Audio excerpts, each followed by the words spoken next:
میری جو نظر ہے وہ بھی ہے اور اس کا انداز بھی بڑا اپنا ہے، تو انہوں نے بڑے گلے شکوے کیے، اور ظاہری طور پر یوں لگ رہا ہے کہ وہ عامر لیاقت صاحب ووٹ تو آ کر دیں گے عمران خان صاحب کو، اور لیکن یہ کہ انہیں گلے شکوے بہت زیادہ ہیں۔ وہ یہ بھی کہہ رہے ہیں کہ آپ مجھ سے ملتے بھی نہیں ہیں، میری بات بھی نہیں سنتے، مجھے کوئی عہدہ بھی نہیں دیا کراچی میں آپ نے، آپ چاہتے تو مجھے مرکز میں کوئی وزارت دے سکتے تھے، کوئی اور بڑا عہدہ دیا جا سکتا تھا، کسی قائمہ کمیٹی کا سربراہ بھی بنا دیا جا سکتا تھا، لیکن آپ نے کچھ بھی نہیں کیا۔ تو عامر لیاقت صاحب کے بہت زیادہ گلے شکوے ہیں، اور آج وہ گلے شکوے اس طرح بھی زیادہ بڑھ گئے کہ کراچی میں اتنے اہم مطلب جو میٹنگز ہوئی ہیں ان میں عامر لیاقت صاحب ہمیں کہیں بھی دکھائی نہیں دیے۔ اور پھر دوسرا آپ یہ دیکھ لیں کہ بلوچستان میں ایک نئی گیم کا آغاز ہو چکا ہے، اور عمران خان کے خلاف علم بغاوت بلند کرنے والے بلوچستان میں جو تحریک انصاف کے پارلیمانی لیڈر ہیں سردار یار محمد رند کے گھر میں بلوچستان عوامی پارٹی کے رہنماؤں کا اجلاس ہوا ہے، اور خیبر پختونخوا اسمبلی میں بھی ایک فارورڈ بلاک جو ہے وہ بن رہا ہے، اس کے لیے صلاح مشورے جو ہیں وہ ہو رہے ہیں۔ اور آج ایک اور خبر بھی آئی ہے کہ خیبر پختونخوا میں تحریک انصاف کے 12 ارکان جو ہیں وہ جمعیت علماء اسلام کے ساتھ رابطے کر رہے ہیں، اور ان رابطوں کو فیسیلیٹیٹ سابق وزیر اعلیٰ خیبر پختونخوا اکرم خان دورانی کر رہے ہیں، اور دوسری طرف جو امیر مقام ہے مسلم لیگ نون کے سربراہ جو پی ٹی آئی کے لوگ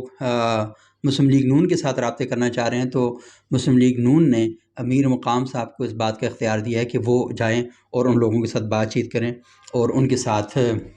جو صلاح مشورہ ساری چیزیں جو ہیں ان کے ساتھ جاری رکھیں۔ اچھا، یہ جو ساری صورتحال ہمیں دکھائی دے رہی ہے، بات وہی ہے کہ اس میں سے نکلے گا کیا؟ کیونکہ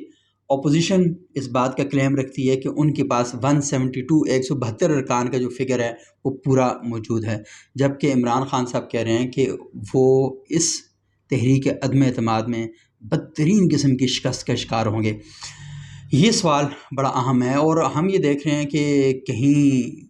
پروجیکٹ پیش کیے جا رہے ہیں، کہیں بڑے بڑے اعلانات کیے جا رہے ہیں، کہیں لوگوں کو یہ بتایا جا رہا ہے کہ آپ سب لوگ جو ہیں مطمئن رہیں، ہم انشاءاللہ تحریک عدم اعتماد کو کامیاب کر لیں گے۔ ایک سوال بڑا اہم ہے، کیا تحریک عدم اعتماد اگر کامیاب ہو جاتی ہے تو پاکستان میں ڈالر واپس اپنی اصل جگہ پر آ جائے گا، پٹرول کی قیمتیں اپنی جگہ پر پہنچ جائیں گی؟ اگر یہ نہیں ہوتا تو پھر اس تحریک عدم اعتماد کا فائدہ کیا ہے؟ شہباز شریف صاحب آج سراج الحق صاحب سے ملے، اور انہوں نے کہا کہ یہ پاکستان کے 22 کروڑ عوام کے لیے ہم کر رہے ہیں، تو ایسا کچھ بھی نظر نہیں آ رہا۔ میرے کئی معاشی ماہرین سے بات ہوئی ہے، بڑے سینئر جرنلسٹوں سے بات ہوئی ہے، ایکسپرٹس سے بات ہوئی ہے، وہ سب کہہ رہے ہیں کہ معاشی صورتحال میں کوئی بڑا فرق نہیں آنے والا۔ اگر وہ بڑا فرق نہیں آنے والا تو پھر عمران خان صاحب کو سیاسی شہید بنانے کا فائدہ کیا ہے؟ یہ ایک بڑا اہم سوال ہے۔ اور دوسری بات یہ ہے کہ مولانا فضل الرحمان صاحب نے گزشتہ دنوں ایک پریس کانفرنس میں صحافیوں کے ساتھ گفتگو کرتے ہوئے یہ بات فرمائی تھی کہ وہ یہ چاہتے ہیں کہ خزاں چلی جائے، بہار آئے یا نہ آئے۔ مولانا صاحب، اگر بہار نہیں آتی اور خزاں چلی جاتی ہے تو خزاں ہی ہے نا، خزاں صرف موسم جانے سے کیا ہوگا، ایک اگلی خزاں آ جائے گی۔ تو آپ اس کا مطلب ہے ساری جو جدوجہد ہے خزاں کو، اگر بہار نہیں آ رہی تو پھر ہمیں اس قوم کو کیا فائدہ ہے؟ تو اس کا فائدہ تو پھر اس کا مطلب صرف اور صرف اپوزیشن کو ہوگا، اور اپوزیشن ساری اکٹھی ہو جائے گی، وہ حکومت میں آ جائے گی، انہیں اقتدار مل جائے گا، لوگوں کو کیا ملے گا؟ تو یہ سوال بڑا اہم ہے۔ تو اپوزیشن کو چاہیے کہ وہ لوگوں کے سامنے اپنا ایجنڈا بھی رکھیں کہ جب وہ اقتدار میں آئیں گے تو وہ کیا کیا کریں گے، اور جو وہ کریں گے اس کے لیے ان کے پاس وسائل کہاں سے آئیں گے، وہ کیسے ان سارے معاملات کو سیٹ کریں گے۔ یہ بات کوئی نہیں ہے کہ آپ ایک حکومت کو گرا دیں اور یہ کہیں کہ نہیں اب یہ دیکھیں نا، یہ وقت سے پہلے حکومت کو گرانا۔ عمران خان صاحب کو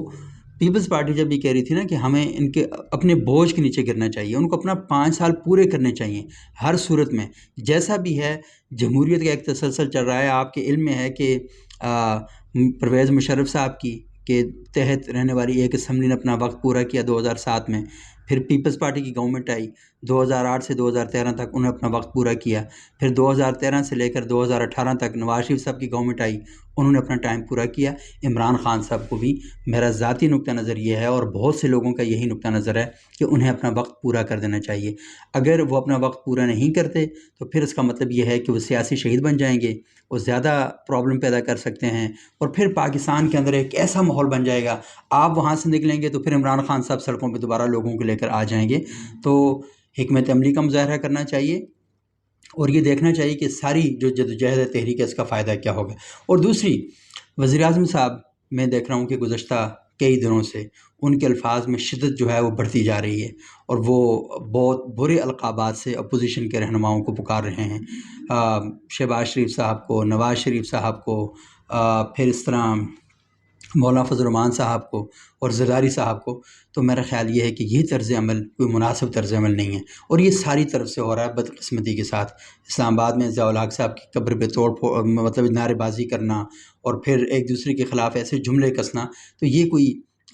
بہتر انداز نہیں ہے۔ اور عمران خان صاحب کی خدمت میں یہ بھی گزارش ہے کہ مولانا فضل الرحمان صاحب ایک مذہبی عالم ہیں، مذہبی لیڈر ہیں، اور ان کے جو کارکنان ہیں ان کے ساتھ حد درجہ عقیدت رکھتے ہیں، تو جب آپ ان کے خلاف اس قسم کے جملے کہتے ہیں تو ان کے کارکنوں کی دل آزاری ہو رہی ہے۔ ان کی طرف سے بھی یہودی جھنڈ کہنا، اور پھر میں نے آج دیکھا کہ ایک بڑے عالم دین ہیں اور راولپنڈی میں ایک مدرسے کے استاد ہیں، تو انہوں نے